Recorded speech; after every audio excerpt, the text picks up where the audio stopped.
এটাও জানি যে একটা অলাভজনক অরাজনৈতিক প্রতিষ্ঠান শিল্পী সমিতিকে বলা হয়। তো এই চেয়ারে বসার জন্য আসলে এত কামড়াকামড়ি বা এত আদালত, এত থানা পুলিশ কেন?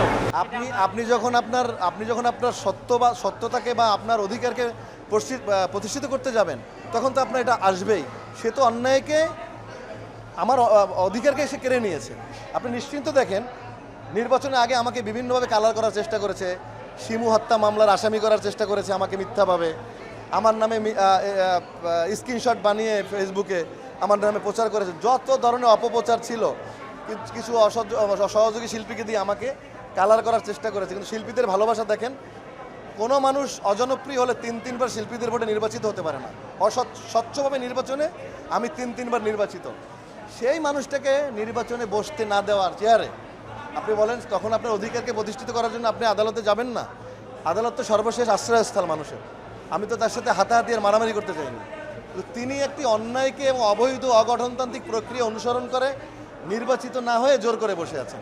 আপনি আমাকে একটা দেখান, আমি আপনাদেরকে প্রশ্ন করার পুরো স্বাধীনতা দিলাম। আপনি আমাকে একটা প্রশ্ন করে আটকান যে আমার এখানে কোনো অগঠনতান্ত্রিক, আমি কোনো বেআইনি প্রক্রিয়া অনুসরণ করেছি। একটি প্রশ্ন আপনি আমাকে করে আটকাতে পারেন, আমি এখান থেকে মেনে নিয়ে চলে যাব যে আমি অবৈধ অন্যায় করছি। আমি একটা প্রশ্ন যদি করে আটকাতে পারেন আমাকে, যে আমি একটি লিগ্যাল পদ্ধতিতে নির্বাচিত হয়েছি। ধরে নেন আমি খারাপ মানুষ, আমি বাজে মানুষ, তারপরে শিল্পীদের ম্যান্ডেট নিয়েছি, শিল্পীরা ভোট দিয়েছে। এখন শেখ হাসিনাকে আপনি কী বলবেন? উনি তো ভোটে নির্বাচিত, উনি তো সাধারণ মানুষের ভোটে নির্বাচিত, উনি একজন প্রধানমন্ত্রী। তো তাকে যদি আপনি অন্য বাইরের লোক অবৈধ বলে, বাইরের দেশের লোক, কিছু যায় আসে না। এখন আপনি আমাকে ভোট দিলেন, আমি ম্যান্ডেট নিলাম, আমি নির্বাচিত হলাম, আমি 2 বছর চালাবো, তারপরে আপনারা আবার জনমত গড়ে তোলেন, আমাকে ভোট দিয়ে ফেল করান, তা তো করছেন না, জোর করে চেয়ারে বসছেন। এখন তো মনে হয় ওনারা কি পাচ্ছেন চেয়ারে?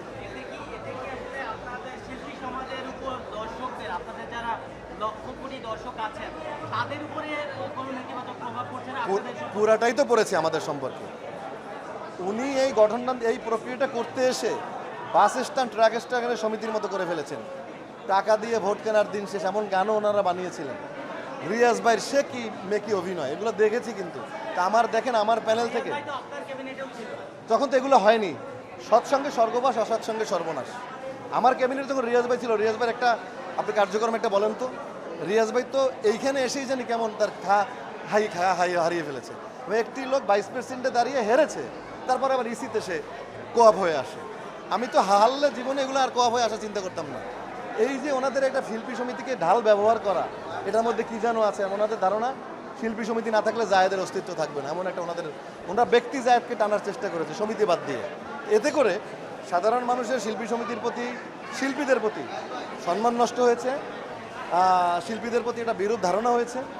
মনে করে এরা শুটিং বাদ দিয়ে চেয়ার নিয়ে লাভঝাপ, চেয়ারের মধ্যে যেন কী আছে। এটা ওই থেকেই শিল্পী সমিতির শিল্পীদের প্রতি মানুষের নেতিবাচক প্রভাব ওই থেকেই শুরু হয়েছে।